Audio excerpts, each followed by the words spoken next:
Welcome to Donmar TV News Channel, mga balita sa buwan ng Nobyembre. Pasok. That's Claras. And I'm glad that you mentioned that she's not an NPA. And I hope she's monitoring para malaman niya na sa'yo mismo nang galing na hindi siya NPA. And I think she will feel relieved coming from you na talaga hindi siya NPA. Referring to Angel Locsin. Yes, Okay. sir. But sana hindi na siya magsinungaling na si Ella Colmenares ay hindi NPA. Dahil Ayan. Yun ang gusto ko sa'yo, Lieutenant General Palarde, atapang atao. Isipin mo, patapos na si Lacson nun, oh. So, hindi NPA si Angel Locsin, oh. Tapos na, gano'n, oh. Biglang sabihin, pero wag sana siya magsinungaling na yung kapatid niya, gano'n. Hindi ako nagsabi, ha. Ito si, ulitin natin yun. Gusto ko yung eksena na yun, eh. yes, sir. They're not And I hope she's monitoring para malaman niya na sa'yo mismo nang galing na hindi siya NPA. And I think she will feel relieved coming from you na talaga hindi siya NPA. Referring to Angel Locsin. Yes, sir. But sana hindi na siya magsinungaling na si Ella Colmenares ay hindi NPA. Dahil talagang NPA si Ella Colmenares. Yun. Or she may not know that. And I'm not trying to defend her. Pero she may not know that. And you Hindi ni-defend. Okay, fine. wouldn't know that for a fact na hindi niya alam or alam niya, hindi ba? I know that she knows. Ayun! Palakpakan! Yun ang gusto ko doon, Brad. Ay, naku naman, Lieutenant General Palarde, pag mga ganyan ang sagutan mo, idol! Idol! Eh, di ba? Basag eh. Alam nyo, talagang, sige, ulitin natin. Sarap pakinggan. Yes, sir. They're not And I hope she's monitoring para malaman niya na sa'yo mismo nang galing na hindi siya NPA. And I think she will feel relieved coming from you na talaga hindi siya NPA. Referring to Angel Locsin. Yes, sir. But sana hindi na siya magsinungaling na si Ella Colmenares ay hindi NPA. Dahil talagang NPA si Ella Colmenares. Or she may not know that. And I'm trying, She might not know that. Baka wala siyang kinalaman sa kapatid niya. Kapatid lang naman niya yun. Wala siyang kinalaman doon, Brad. Kau naman. Palate, walang kinalaman siya. Kapatid yun eh. Ano ba naman? Mag-uusap ba yan? Anong ginagawa mo ngayon? Dito ako, NPA ako. Ay, magkapatid yan, di mag-uusap. Di ba? to defend her. Pero she may not know that. And you tama? wouldn't know that for a fact na hindi niya alam or alam niya, hindi ba? Ano? I know that she knows. Ano ba yun? I'll give it to you. Masyado ka naman, Palarde. Binabara mo naman si Senator Lacson. Let us not red tag Liza Soberano. It's not fair to her. She's merely supporting advocacy for women's rights. She has to be protected in the exercise of her rights. Tama! Huwag niyong mahal ko yan si Liza Soberano, ha? Huwag niyong inaaway yan. Hindi pa siya NPA. Ha? Pag tumuloy-tuloy, pwedeng mangyari. Pero ngayon, walang ganyan. Hindi siya NPA. Concern lang siya sa mga kababaihan. Tsaka sa akin. An NPA? No. Of course not. Not yet.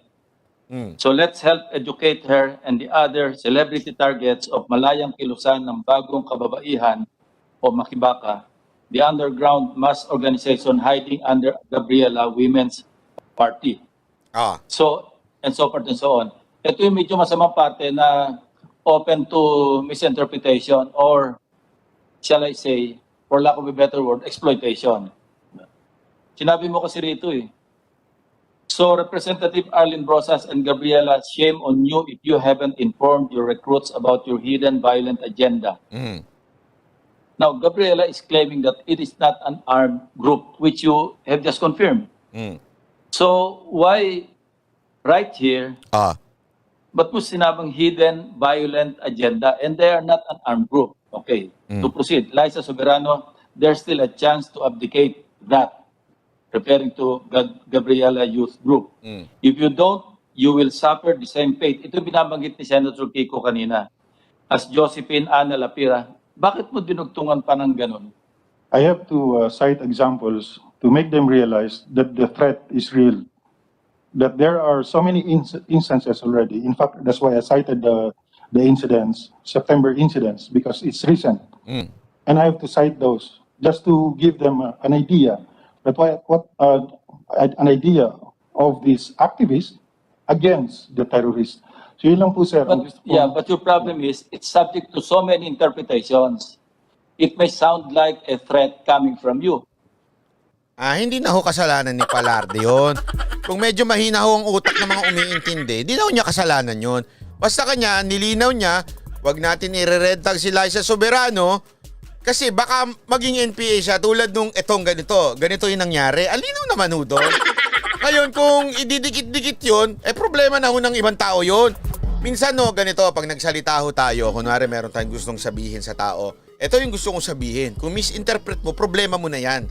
Diba? Hindi ko na problema yan. Basta nasabi ko yung anong laman ng puso ko at totoong nangyayari. Diba? You see what I mean? Yes, sir. Yeah. Anyway, that's for future reference. Anyway, sir, I also mentioned there Ella Colmenares because it's really true.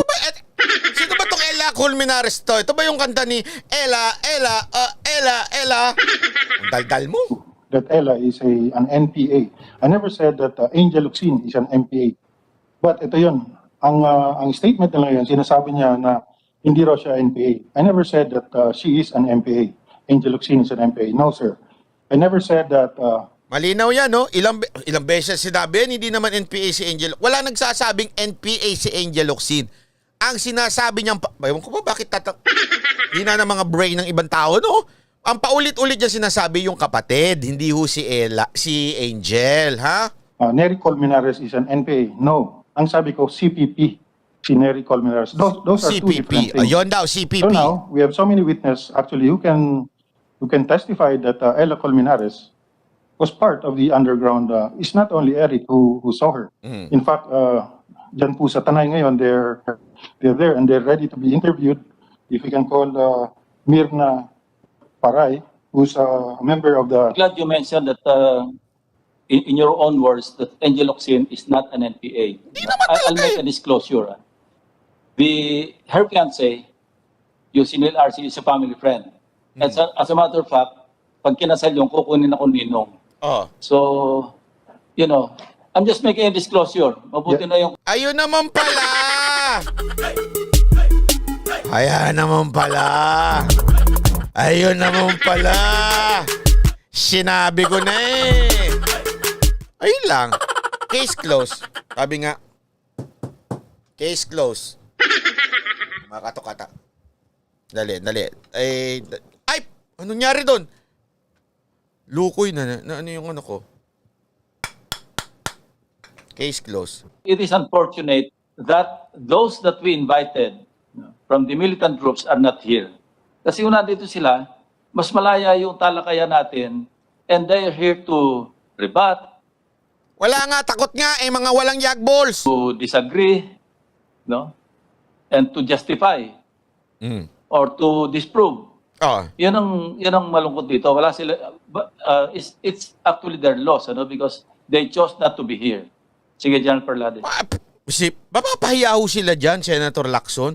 Isipin mo pag nandiyan sila, dinerecho sila, mahahalatang magsisinungaling sila. Kasi alam nyo, pinanood ko talaga ito buong buo.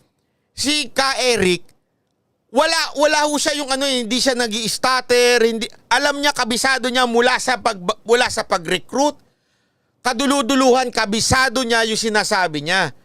Kaya talagang mapapahiya dyan yung Makabayan Black. Kaya yan, nagtago, walang mga Thank you, Mr. Chair. Actually, gusto kong balikan, sir, yung issue on these celebrities. Kasi importante ito dahil alam ni Ka Eric ito na gamit yung celebrities because this is one way of convincing the masses that they are winning. Actually, sinasabi nila... Actually, totoo ka dyan. Daldal ko. Sandali lang, gusto ko mag-comment. Bakit ba? Totoo ka dyan, General Parlade. Ang mga Pilipino talaga masyadong celebrity-driven. Naiirita ako. Totoo lang, pero wala tayong magagawa. Ganyan talaga ang buhay natin eh. Mga Pilipino, may celebrity! Tapos bigla may magsasabi, sino ba yan? Tapos pag malapit na sa kanila, ay sir, ma'am, pa-picture, pa-selfie naman. Kaya nga, di ba, meron nga dyan, celebrity, sumayaw lang ng butot, nanalo ng senador eh. May kaso pa yun sa lagay na yun. Ano pa? Basta celebrity. Yung, ipasok muna natin sa probinsyano para bago maging senador.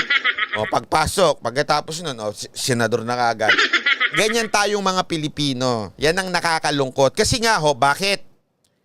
Yan ang ginagawa ng mga politiko sa atin. Hindi tayo ini-educate, ginagawa tayong mga tanga, yung mga kababayan natin, ginagawang tanga, para gagamit lang sila ng ng mga artista.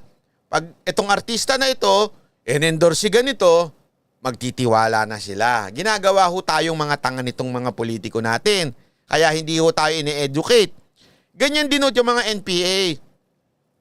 Tatargetin nila, di ba kinuwento na sa atin ni Tina? Tatargetin nila si Katina, tatargetin nila una-una yung may mga itsura. Okay? Para pag nag-recruit ng mga kabataan, may itsura yan. Siyempre, yung mga lonely people in the world na mga sa eskwelahan, yung mga, ito, hindi to biro yung mga taga-UP, lalo na taga-UP, yung mga nagdo-dorm.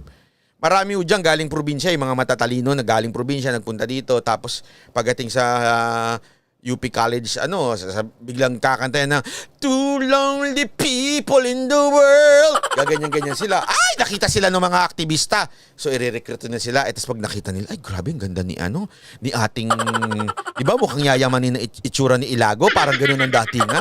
Ay, gusto ko yan. Yung pala, iba. Sorry muntikan ko na nabanggit yun. Ingat-ingat ka. Di ba?